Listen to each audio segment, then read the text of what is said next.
Hey everybody, it's John Corelli, Average Guy's Opinions, episode 14. I'm sorry I'm a little tired. Just got done with a full day of work with a full day of kids at the high school which I work. For those of you that don't know, I work with special needs children in a high school setting. Love the job, but it can wear you out, especially during COVID. Um, anyway, but that's not what I came to talk about. Today's January 13th, even though I'm doing episode 14. I try to have the episodes done the day, the night before, so I can post them basically the day that my episode is due. I try to do one a day. Anyway, I'm babbling. Just found out that Donald Trump has been impeached by the House of Representatives for the second time.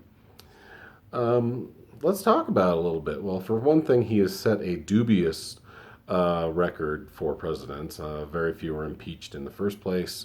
I believe Clinton and Nixon, and maybe no one else. I need to check. Should have done some little research before I got on here, but you know what? I'm an average guy. We don't do a lot of research. So, second impeachment. I got into an argument with my father, who is a Trump supporter, about this past weekend. He said, "Oh, they're moving to impeach." I go, "Yeah, why wouldn't they? How much damage could he do in 10 more days?" How much damage could he do in 10 more days? I don't know. Look at how much damage he's done in 4 years. That's a lot more time than 10 days, but 10 more days, I'm quite sure. This is a man that is the commander in chief of the most powerful military the world has ever known. You tell me how much damage he can do. So, excuse me, itchy. How'd we get here? I don't know. I'm going to more talk about his rationalizers, his apologists this time, because I have talked about Trump before. And it's just a phenomenon to me, singular. I was calling out the Hitler stuff in 2016 because the parallels are there, guys. Whether Trump supporters want to admit it or not. I wouldn't say he's Hitler. Well, I fucking would, and I'll tell you why. Outside of like having concentration camps full of people, although it doesn't look too good on the border where we literally have people in cages and walls up. But I digress. He set the blueprints for this in 2016 before he was even elected or inaugurated. He started vilifying the press. That's what Hitler did. That's one of the main things Hitler did, is he vilified the press. He minimalized the power of the press in pre-World War II Germany. And that's a big deal. The press is there to be watchdogs. You want a powerful press. You want a press that asks hard questions of the president. That's what they're there for. And you want a public that listens to their press, questions it, yes, of course, but also maybe actually reads. And I admit I don't do it. I admit I don't have a subscription to the New York Times or the Washington Post or the Christian Science Monitor, and I probably should. But I at least believe what makes sense, and I support a free press because it's important to a free society. So that was the first thing he did. He vilified the press.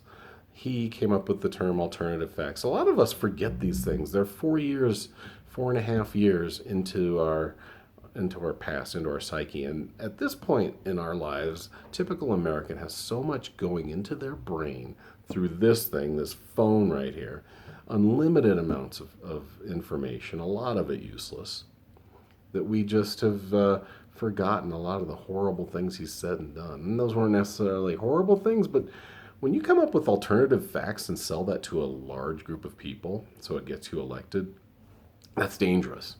When you sell the idea that we should not have a free press, that is dangerous. Okay, we've got a president, and only a week left of this president, but we have a man who has such apologists that it really hurts my head.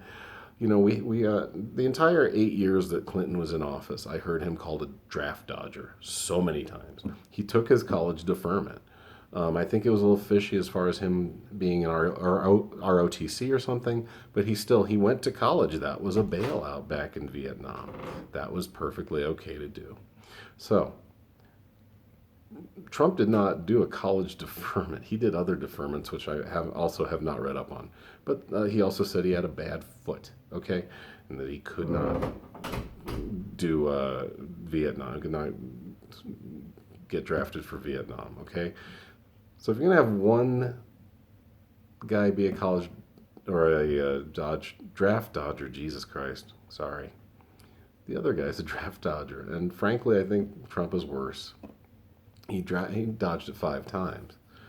They get upset about Clinton. Said Clinton, we impeached Clinton for getting a blowjob in the Oval Office. Yes, he treated, he cheated on his wife.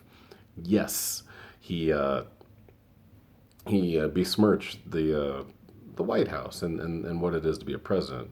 No arguments with that at all. But then people turn around. This is a man currently in office who has cheated on all 3 of his wives. One of them, a porn star who he gave $130,000. That's an eighth of a million to you and me, right? To the average guy, that's a lot of fucking money. To shut Stormy Daniels up. And people are still like, man, he's fine. He's fine. He still gets 74 million votes. I don't get it. I just don't get the apologists. I think what has really happened are a couple of things. One is that we had a black man running this country, an intelligent, articulate, well-mannered, happy head of a happy family, respects his wife, respects his children, loves his children. We had a man that showed everybody, and of any color, this is what it is to be a human being. You can argue with a lot of his policies. Even I am not down with a lot of what he did. But that was how a president should act. That is how a president should speak. That is a president that tries to bring a country together. The very first thing he said after a big ass whooping, I know a lot of people don't remember the 2008 elections. That was a smackdown.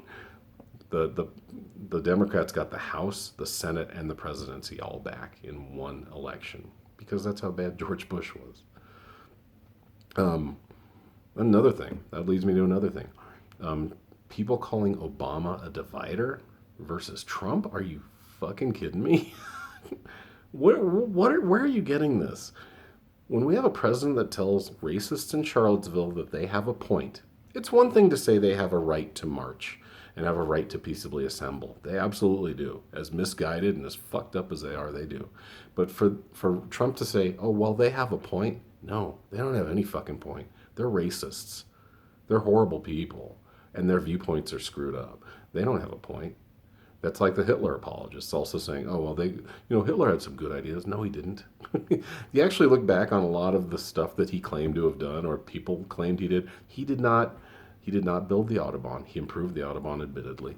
A lot of the things that were done under the Nazis, whether they were improvements supposedly in medicine, in surgical techniques, in other forms of science, yeah, that was happening, but that probably would have happened anyway because they were in a race with us and the Japanese and the Russians to build a nuclear weapon and to further science in general. So they didn't need to use the Jews to operate on to further science. I kind of got off the track of what I was saying is why these people exist and why they're clinging to this man and what he stands for and what he is because I think this really is the last vestiges of the Republican Party. It's the last vestiges of white power as we know it. It's gonna, I don't know. I hope it doesn't get uglier, but hopefully people will just understand that we need to be together, not divisive. It's the only way we will survive as a race. I mean, we're already in trouble just from the way we've polluted each other, almost polluted ourselves, or on our way to polluting ourselves out of existence. We often are trying to hate each other out of existence. I don't know, but I just still, I can't understand why anyone defends this man to the very last day. He's a horrible person. Look at him just as a human being. He's not a good person, and he has put your country in peril and in ruins. That's my average guy opinion, episode 14. I hope you're all having a great day. I will talk to you soon. Bye.